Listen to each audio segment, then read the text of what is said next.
महापौर पदावरचा? माझ्या माहितीप्रमाणे दावा सुटणारी नाही, पण अशा प्रकारे ब्लॅकमेल करून काही दुसरं पदरात पाडून घेता येईल का? म्हणजे त्यांना स्टँडिंग कमिटीमध्ये इंटरेस्ट असतो. तिथे पैशाचे महापौरांना फार अधिकार नाही, ते शोभेचं पद आहे. मुंबईचं किंवा आपल्याकडल्या अन्य शहरांचं महापौर पद हे लंडन किंवा न्यूयॉर्कमध्ये महापौरांना जे प्रशासकीय अधिकार असतात, हा निर्णय घेण्याचे, काही निर्णय बदलण्याचे, त्या शहराच्या दृष्टीनं ते पॉलिसी मेकर असतात तिकडले मेयर्स. तसे आपल्याकडल्या मेयरना अधिकार नाही. त्याच्यामुळे स्टँडिंग कमिटी जिथे पैशाचे किंवा ठेकेदारीचे, टेंडरचे घोटाळे केले जातात, तिथे या लोकांना इंटरेस्ट आहे. राऊतसाहेब, घटस्थापनेचा दिवस आहे. सगळेच पक्ष आपापले नगरसेवक घेऊनच घटस्थापन करतील कोकण भवनला. पण केडीएमसी मध्ये एक ट्विस्ट आहे. तुमचे 2 नगरसेवक नॉट रिचेबल आहेत, त्यांच्या घरावर नोटिसेस चिटकवण्यापर्यंत परिस्थिती गेली. असं आहे की खरं आहे की आमचे 2 नगरसेवक आता आमच्याकडे कुठे दिसत नाहीये. त्याच्यामुळे कायदेशीर प्रक्रिया सुरू आहे. गटाची स्थापना करताना ते आमच्याजवळ असायला पाहिजे, नाहीतर त्यांच्यावर कायदेशीर कारवाई होईल आणि ते डिस्क्वालिफाय होऊ शकतात. नाही, पण उमेदवारांची निवड करताना अशा पद्धतीनं काही होईल याची कल्पना नव्हती का? कारण निवडून आल्यानंतर आता असं आहे की चिन्हावर निवडून आल्यानंतरही नगरसेवक अशा पद्धतीनं वर्तन करतायत. एकनाथ शिंदे कोणत्या चिन्हावर निवडून आले होते? नगरसेवकाचा काय गुण बसला? एकनाथ शिंदे आणि आमचे 40 आमदार हे धनुष्यबाणावर निवडून आले होते ना. मग तेव्हा जे तुम्ही म्हणताय की तुम्हाला अशी कल्पना नव्हती का? कोणालाच काहीच कल्पना नसते. आपण विश्वास ठेवतो आपल्या माणसावरती, त्यांना उमेदवारी देतो, त्यांना ताकद देतो, त्यांना मोठं करतो आणि मग हे असे पक्षांतर करत असतात. त्याच्यामुळे नगरसेवकांमध्ये त्यांचा जो बाप आहे तोच पक्षांतरातून निर्माण झालेला आहे, बरोबर. त्याच्यामुळे आता ह्यांच्यावरती काय विश्वास ठेवणार? 30 जानेवारीला भाजपचा महापौर होईल अशी बाळासाहेब शिंदेच्या शिवसेनेने हॉटेल पॉलिटिक्स केलं, तर आता भाजपने त्यांच्या नवनिर्वाचित नगरसेवकांसाठी फरमान काढलंय, 10 दिवस मुंबई सोडून जायचं नाही. भाजपच्या प्रत्येक नगरसेवकावरती वॉचडॉग ठेवलेले आहेत. त्या भागातले कार्यकर्त्यांना त्यांनी सांगितलंय की या माणसावर लक्ष, म्हणजे नगरसेवकांवरती लक्ष, म्हणून ते घरीच आहेत पण त्यांच्यावर लक्ष आहे. ते कुठे जातात, काय करतात, कुठे बसतात, त्यांचे फोन, किंबहुना जे नगरसेवक आत्ता ताज न्यायालयामध्ये कैदखान्यात आहेत त्यांचेही फोन टॅप केले जात आहेत. मी तुम्हाला सांगतो, जरी रश्मी शुक्ला नसल्या तरी प्रक्रिया तीच आहे. फोन टॅप केले जात आहेत, त्यांचे फोन टॅप केले जात आहेत. जे ताज लँडसेनच्या कैदखान्यामध्ये बंद आहेत त्यांचे फोन टॅप केले जातात. भाजप आपल्या स्वतःच्याच नगरसेवकांचे फोन टॅप करत आहे. 30 जानेवारीला महापौर मी तुम्हाला कालच म्हणालो ना, राहुल शेवाळे दिल्लीत गेले. मी तुम्हाला कालच म्हणालो ना की दिल्लीतून चाव्या मारल्या जात आहेत म्हणून. तुम्ही ऐकलं असेल की मी असं म्हणालो की मुंबईचा महापौर कोणी दिल्लीतून ठरवलं जाईल, हे आतापर्यंत इतिहासात घडलं नव्हतं. म्हणजे दिल्लीचा मुंबईचा महापौर ठरवण्यासाठी शिंदे गटाच्या नेत्यांना किंवा पुढाऱ्यांना जाऊन अमित शहाच्या पायाशी बसावं लागतं. हे मी वारंवार सांगतो. महापौर मुंबईचा आहे, महाराष्ट्राचा आहे, आणि शिंदे आणि त्यांच्या लोकांना दिल्लीत चक्रा माराव्या लागतात. हाच महाराष्ट्राचा अपमान. नाही राऊतसाहेब, दिल्लीऐवजी आता बदल आंतरराष्ट्रीय स्तरावर गेले. डावोसमध्ये सुरू आहेत. मुंबईचा महापौर कोण होणार आहे? नाही, डावोसमध्ये मुख्यमंत्री डावोसमध्ये आहेत. उद्योग मंत्री शिंदेचे जे विश्वासू आहेत ते उदय सामंत डावोसमध्ये आहेत. एकनाथ शिंदे आणि मुख्यमंत्र्यांचं फोनवर बोलणं सुरू आहे.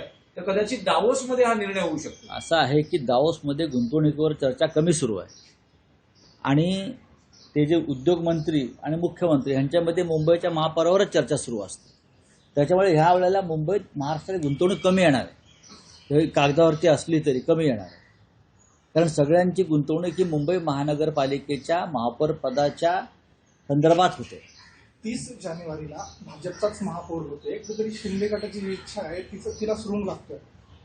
नाही तर कोणाच्या इच्छा कशा असतात आता मी सांगू शकत नाही ना. त्यांच्याकडे सध्या आकडा आहे, आकडा 4चाच आहे बरं का. ते चौकार मारतील तर आम्ही षटकार मारू.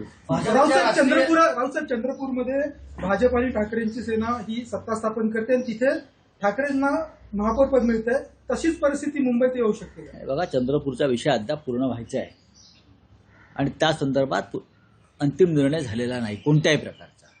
नक्कीच आमच्याशिवाय तिथे महापौर कोणाचाही बसणार नाही, हे खरं आहे.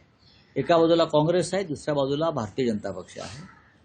स्थानिक विषय लक्षात घेऊन शिवसेना पक्षप्रमुख निर्णय घेतील. आज दिल्लीमध्ये राष्ट्रीय अध्यक्षपदाची प्रक्रिया चालू आहे, भाजपच्या राष्ट्रीय अध्यक्षपदाची. त्यासाठी सगळे नेते दिल्लीत गेलेत. त्यांनी केंद्रीय नेतृत्वासमोर असं म्हटलेलं आहे की स्ट्राईक रेट भाजपचा कमी आला, एकनाथ शिंदे यांनी जास्त जागा लढल्यामुळं नुकसान झालं भाजपचं, असं थेट केंद्रीय नेतृत्वासमोर हा मांडलं. त्यांचा अंतर्गत प्रश्न आहे. महानगरपालिका निवडणुका संपलेल्या आहेत, निवडणुकांचं एक वर्तुळ पूर्ण झालेलं आहे, लोकसभा ते महानगरपालिका. भविष्यामध्ये एकनाथ शिंदे यांना आपल्याबरोबर ठेवायचं की नाही याच्यावर सुद्धा दिल्लीमध्ये लवकरच चिंतन आणि मंथन सुरू होणार आहे. राऊतसाहेब जी सतत विरोधी पक्ष मागणी करत आलेला आहे की बॅलेट पेपरवर निवडणुका घ्याव्या. कर्नाटकमध्ये स्थानिक स्वराज्य संस्थांच्या निवडणुका या बॅलेट पेपरवर होतात. तेलंगणात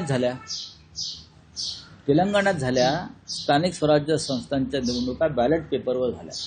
राज्यातल्या निवडणुका कशा पद्धतीने घ्यायचा हा अधिकार राज्य निवडणूक आयोगाचा असतो आणि तेलंगणामध्ये भारतीय जनता पक्ष 5व्या क्रमांकावर गेला. कर्नाटकामध्ये सुद्धा या निवडणुका बॅलेट पेपरवरती होतील आणि तिथे यापेक्षा वेगळा निकाल लागण्याची शक्यता मला दिसत नाही. शाहीच बदलली गेली आहे कुठे? निवडणूक आयोगाकडून. नाही, म्हणजे शाहीमध्ये घोटाळा होता ना. जर मार्कर आणि शाई बदलावी लागली याचा अर्थ तुमच्या शाईमध्ये घोटाळा होता आणि या बनावट शाईनं तुम्हाला काही जागा जिंकून दिल्या. राऊतसाहेब आणखी एक आहे की परवा बाळासाहेब ठाकरेंचं जन्मशताब्दी वर्ष सुरू होतं आहे. काही पक्षातर्फे काही कार्यक्रम आहे का? आहे ना. किंवा काही घोषणा केली जाणार बघा, आहे का? पक्षातर्फे 23 तारखेला बाळासाहेबांच्या शताब्दी वर्षाला जी सुरुवात होते तर नक्कीच कार्यक्रम असणार, सोहळा असेल. फक्त जागा जी आहे ती आता दुपारपर्यंत बहुधा षण्मुखानंद हॉललाच हा कार्यक्रम होईल. शिवसेना आणि मनसे यांनी हा कार्यक्रम एकत्र करावा अशी आमची भूमिका आहे आणि त्या संदर्भात सन्माननीय राज ठाकरे महाराष्ट्र नवनिर्माण सेनेचे प्रमुख यांच्याशी आमची चर्चा झाली. शिवसेना आणि राष्ट्रवादी काँग्रेसमध्ये जी फूट पडली त्यानंतर चिन्ह तिकडे दिलं गेलं, त्या विरोधात तुमच्या ज्या याचिका दाखल आहेत त्याच्यावर उद्या सुनावणी होते. तुमच्या गटाला 3 तासांचा युक्तिवादाचा वेळ आहे. राष्ट्रवादीला म्हणजे अजित पवार आणि एकनाथ शिंदे यांच्या गटाला 2-2 तासाचा वेळ देण्यात आलेला. या सगळ्या संदर्भात काय ना, उद्या पाहू ना. तारीख पडते की देवतेचा अंतरात्मा जागा होतो बरं का. आतला आवाज जो असतो ना तो जागा होतोय आणि संविधानाची किती गूंज राखली जाते हे उद्या आम्हाला कळेल. न्यायाधीशांचं एकूण कल असं आहे की 2 दिवसात अंतिम सुनावणी पूर्ण करून चांगली गोष्ट, निकाल चांगली गोष्ट आहे, द्यावा. चांगली गोष्ट आहे. आम्ही त्याचं स्वागत करतो. चिन्ह मिळेल असं वाटतं. 23 नाही, मी जानेवारी आता काहीच सांगत नाही. आम्हाला खरं म्हणजे आम्ही याचिका दाखल केल्यावरती पहिल्या 2 महिन्यातच चिन्ह मिळायला पाहिजे. अत्यंत बेकायदेशीरपणे एकनाथ शिंदेच्या बेकायदेशीर पक्षाला 4 महत्वाच्या निवडणुका चिन्हावर लढू दिल्या. हे संविधान विरोधी आहे. बाळासाहेब ठाकरेंचा पक्ष बरं का कोणातरी ऐऱ्या-गैऱ्याच्या हातात देणं हा महाराष्ट्राचा आणि मराठी माणसाचा अपमान आहे. 23 तारखेला बाळासाहेबांच्या आज हे कोकण भवनला जाऊन करू द्या ना, ती एक प्रक्रिया आहे. आज करणार नाहीये ते. या निकालाचा संदर्भ असतो त्यासाठी नाही, बहुधा ते भाजपमध्ये विलीन होणार असतील. या निवडणुकीमध्ये गुजरातचा मुद्दा गाजला. त्याच्यानंतर सुद्धा पालघर जिल्हाधिकाऱ्यांनी गुजरातच्या पाट्या सूचना फलक म्हणून अनेक ठिकाणी पालघरमध्ये लावलेले आहेत. त्यामुळे गुजराती भाषेचा कळवळा अजूनही संपलेला दिसत नाही. हे गंभीर आहे आणि ह्याच्यावरती आम्हाला एकत्र बसून सर्वच पक्षांना महाराष्ट्रातला विचार करावा लागेल की पालघर हा भाग महाराष्ट्राचा आहे की बुलेट ट्रेनच्या निमित्तानं, वाढवण बंदराच्या निमित्तानं हा बाजूच्या राज्याला जोडला गेलाय. हा नकाशा एकदा महाराष्ट्राच्या मुख्यमंत्र्यांनी जाहीर करावा. 2004 पासून अनुसूचित जातीचा महापौर झाला नाही, चक्राकार पद्धतीने आरक्षण सोडत झाल्यास भाजप शिवसेनेला अडचण होण्याची शक्यता आहे, कारण का अनुसूचित जातीचे नगरसेवक फक्त ठाकरेंकडेच आहेत. येऊ द्या ना, सुडत झाली का बघू. चले हिंदी में क्या है कुछ. सर ये मेयर जो है वो दिल्ली में डिसाइड हो रहा है, इस बारे में क्या कहेंगे? ये पहली बार इतिहास में हो रहा है. इतिहास में पहली बार हो रहा है कि मुंबई का मेयर दिल्ली में अमित शाह डिसाइड करेंगे. भारतीय जनता पार्टी के हाईकमांड डिसाइड करेंगे. अब तक हमारी पूरी जिंदगी जो मुंबई में राजनीति में गई, हमने कभी देखा नहीं कि मुंबई का मेयर तय करने यहाँ के राजनीतिक दल, खास करके जो अपने आप को शिवसेना बताते हैं, एकनाथ शिंदे और उनके 40 लोग जो अपने आप को हम शिवसेना है असली, उनको दिल्ली में जाना पड़ रहा है झुक कर. ये शिवसेना है क्या? बाला साहब ठाकरे अगर होते तो उनको एक कान के नीचे लगाकर बाहर निकाल देते. ऐसी नौबत क्यों आई है सर? ये लाचार लोग हैं, ये लाचार लोग हैं. उनको स्वाभिमान नहीं है, उनको अभिमान नहीं, बस उनको सिर्फ सत्ता चाहिए, और सत्ता के लिए दिल्ली के तलवे चाटने के लिए ये लोग तैयार हैं. सर पालघर में कुछ गुजराती बोर्ड लगे हैं, साइन बोर्ड लगे हैं, इस तरह.